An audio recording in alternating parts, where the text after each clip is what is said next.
First of all, you were studying in a brilliant, superb college.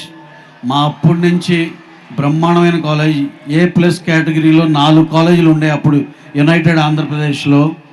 SRKR, Geetham's, Siddhartha and CBIT. నా personal rating అయితే SRKR is the best college, even among the best college. అలాగే ఈ college అయితే academics wise extraordinary. అలాగే నేను అంత super student అయితే కాదు, అయినా సరే నాకు ఈ కాలేజ్ చాలా ఇచ్చింది. ఫస్ట్ థింగ్ ఏంటంటే మా క్లాస్లో ఉన్న 1 to 60 పీపుల్, ఫస్ట్ ర్యాంకర్ నుంచి లాస్ట్ ర్యాంకర్ దాకా అందరూ ఒకటే ఫ్యామిలీ లాగా ఉండేవాళ్ళం. That is all because of the atmosphere which is prevailed in the college. అలాగే చాలా కాలేజీలో మేము బయటికి వెళ్ళినాక చెప్పేవాళ్ళు, మా కాలేజీలో ఆ గొడవలు ఉండే, ఈ గొడవలు ఉండే, వాళ్ళు కొట్టుకున్నారు, ఈ ప్రాంతం ఆ ప్రాంతం. మాకైతే ఒక్క రోజు కూడా అలాంటిది ఎప్పుడు చూడలా. మా కాలేజ్ ఎప్పుడు ఏ డిఫరెన్స్లు ఉండేవి కదా, ఆ రోజు నుంచి ఈ రోజు కూడా అడుగుతున్నా నేను. ఎటువంటి ఏదో క్యాస్టిజం కానీ లేకపోతే రిచ్ పూర్ కానీ ఎట్లాంటి ఎప్పుడు ఎక్కడ ఈ 40 ఏళ్ళలో ఎప్పుడు లేని కాలేజ్ ఏదైనా ఉందంటే అది SRKR ఇంజనీరింగ్ కాలేజ్.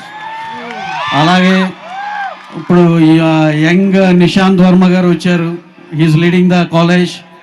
అలాగే ఆయన లీడర్షిప్లో ఇంకా చాలా పైకి ఇంకా ఉన్నత శిఖరాలు అధిరోహిస్తుంది ఈ కాలేజ్ అని గట్టిగా నమ్ముతున్నాను. Thank you. రవి గారు, కాలేజ్లు బంక్ కొట్టడానికి ప్లాన్లు ఏమైనా వేసేవాళ్ళ? కాలేజ్ బంక్ కొట్టడానికి ప్లాన్స్ ఏమైనా వేసేవాళ్ళ? బంక్ సగం రోజులు అంటే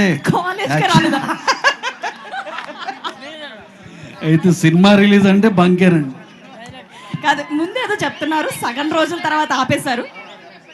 మీరు ఒక ఇంపార్టెంట్ అలా వదిలి ఆపేశారు అనమాట. అదేంటి సగం రోజుల తర్వాత వరకు ఆపేశారు, అది చెప్పరా మాకు, ఆ స్టోరీ ఏంటో. అంటే యాక్చువల్గా ఇక్కడే మా ఫ్రెండ్ సుబ్బరాజు, హరిరాజు అని ఉన్నారు. వాళ్ళిద్దరికీ నా కాంపిటీషన్, క్లాస్లో లాస్ట్ ర్యాంక్ ఎవరికని. ఇంకా అలాంటప్పుడు ఇక మమ్మల్ని అకాడమిక్ వైజ్ అసలు ఎగ్జాంపుల్గా తీసుకోవద్దు. ఫైనల్గా నాది ఇంకో 6 months ఆగి కానీ ఇంజనీరింగ్ అవ్వలేదు. అందరు 4 years చదివితే నేను 4.5 years చదివాను. ఈ కాలేజ్తో నాకు ఎక్స్టెండెడ్ అనుబంధం, 4.5 years ఉన్నాను ఇక్కడ. ఇంకో 6 నెలలు ఎక్స్ట్రా ఉన్నారు, వదలలేక కాలేజీని అంటారు, అంతేనా? Thank you.